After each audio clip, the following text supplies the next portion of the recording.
Okay, now youth unemployment is at an all-time high in our country.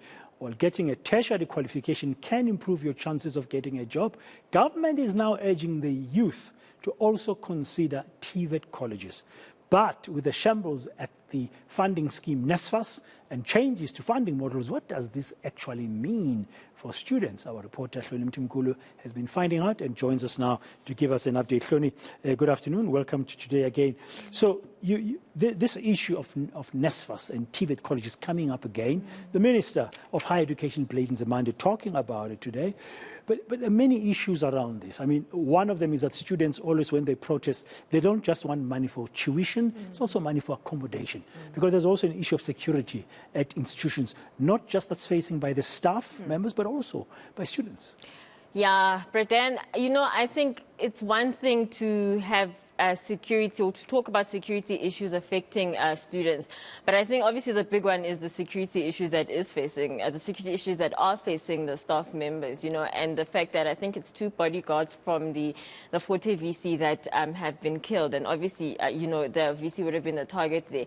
He was very evasive, I must say, when we asked him about that and what the plans are around that, what they're offering assistance to the VCs in terms of that, because now you're going to work, and instead of just going to work to do your job, you're having to deal with all of these other things, you know, and we don't even know if there's other institutions that have the same or have similar issues, you know, given the kind of allegations that have been thrown around Fort here and what is happening there. So he was evasive. We had to ask him a second time about that, because the first time he just answered completely off track, and even the second time, you know, he was just clearly not willing to answer it. But he did say it's an issue for everyone, not just for the vice chancellors. I'm not sure that you can even equate the two, but that is what he said. And let's listen now to what the Minister of Higher Education and Training said, Bredan. Let me be clear about safety. We are talking about safety of everybody, not just safety of vice chancellors. You know, it's not only vice chancellors' lives which are important. Everybody's life is important in our student. It could be a student, or a lecturer, or a worker, a sweeper, a senior lecturer. Those lives are very important. That is why we've had, as I say, 2 security summits, and we've actually reached very important agreements, by the way, on what needs to be done. 1, we need properly trained security that is able to save and protect rather than provoke. We are also wanting closer cooperation between the private security companies employed by universities and colleges with the police service. We also need preventative mechanisms in order to prevent conflicts. We also are going to be developing mediation capacity to be able to mediate conflicts so that we actually minimize confrontation. And we are also now talking about the establishment of a national task team for colleges and universities that will focus on security matters. You know, Hloni, just listening to the Minister there answering to your question with the other media, just thinking, you know, it's so sad that our tertiary institutions in this case have become grounds for criminality as well. It's just unbelievable how crime has just seeped into every fabric of our society.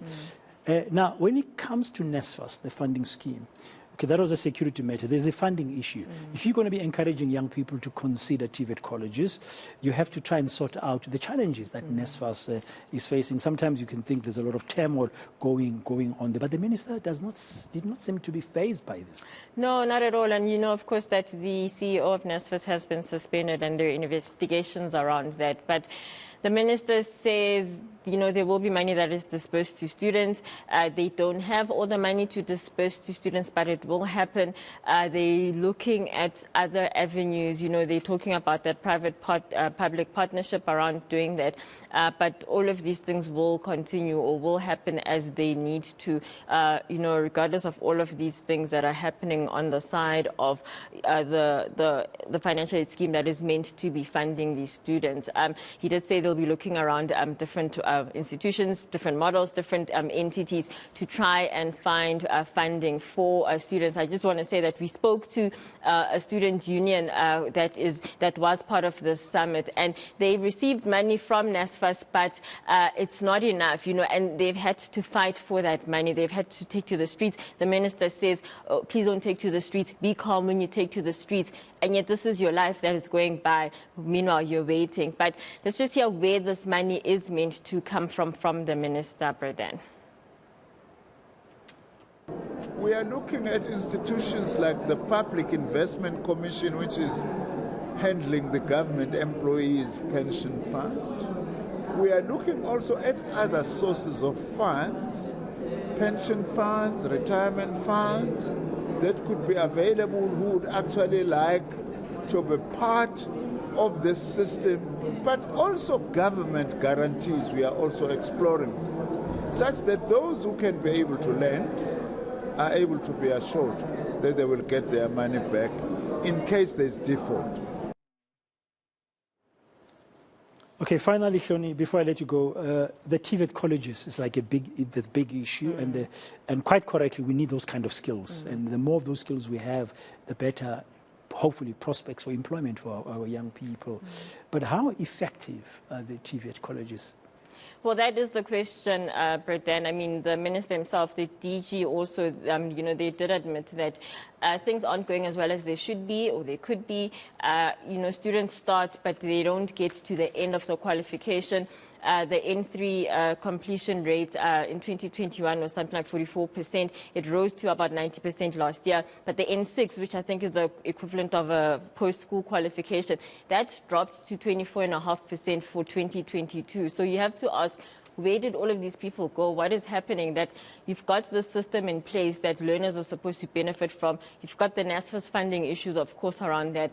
But you have it here, but it's seemingly not benefiting students as it should. There are questions about the quality as well of the qualification, that are they job ready, are they not job ready? Again, the president of the TVET Association, Students Association, did say that the curriculum isn't up to standard and something needs to be done about that, because you're not getting students, young people, ready enough for the job market with all of these courses that you have going. So there's a lot in that, and just moving forward, how do you sort of address this issue? Where do you even start addressing this issue? There just seem to be so many different things that are happening in the post-school fraternity as a whole, Bredan. Okay, thank you very much, Hloni Mtimikulu, with that update in terms of prospects for young people's education.